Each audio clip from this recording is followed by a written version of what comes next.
Thank you, Director Ma'am. It's always a treat to listen to you, and thank you also for instilling that sense that doing laundry, cooking, washing clothes, doing other odd chores home, they are morally neutral. I've seen women, and research also indicates that when women are not able to do these gender-specific tasks, they are morally neutral. There is no points that they gain for them. They tend to get better. So let's express our gratitude and appreciation and love to our resource persons and, of course, to our Madam Director. We'll now be having a short felicitation. Violence and discrimination is also rampant in metropolitan cities that apparently have high literacy rates. Function नहीं है आज का, जो ये 2 दिन का workshop है gender audits in higher educational institutions. कैसे हम एक इकोसिस्टम क्रिएट करें अपने इंस्टीट्यूशंस में, चाहे वो विमेन एक्सक्लूसिव इंस्टीट्यूशंस हों या हमारे कोएड इंस्टीट्यूशंस हों। जेंडर ऑडिट का मतलब ये है कि हम ये ना सोचें कि जो औरतें हैं अब वो सिम्बॉलिकली वाइस चांसलर हैं, डायरेक्टर हैं, प्रिंसिपल्स हैं, प्रोफेसर्स हैं, लेकिन हम चाहेंगे औरतों की ज़्यादा रिप्रेजेंटेशन जो है वो मैनेजरियल पोजीशंस पे हो।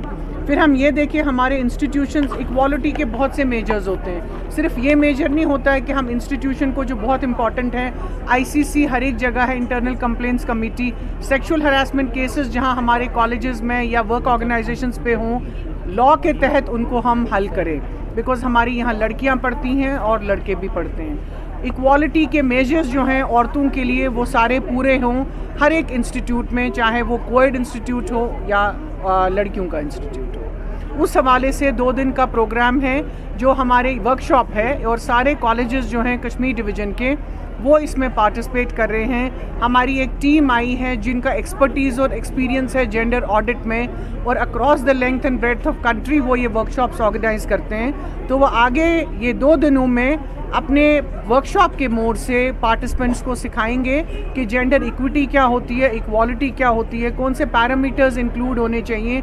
ये नहीं हम सोचेंगे कि जो कोई औरत किसी इंस्टीट्यूट को लीड करेगी वो जेंडर सेंसिटिव होगी, हो भी सकती है या नहीं भी हो सकती है, क्योंकि वो वही पेट्रियार्की के जो पैरामीटर्स हैं उनको ही परपेचुएट करेगी। तो हर एक औरत, हर एक आदमी को साथ लेके इंट्रोस्पेक्ट करके देखना है कि जो जेंडर एक सोशलाइज्ड कॉन्सेप्ट है उससे हम बाहर निकल के कैसे आएँ। ना कोई आदमी सुपीरियर है ना इन्फीरियर है औरत से, ना कोई औरत इन्फीरियर या सुपीरियर है। बायोलॉजिकली एक लड़का और एक लड़की एक दूसरे से डिफरेंट है।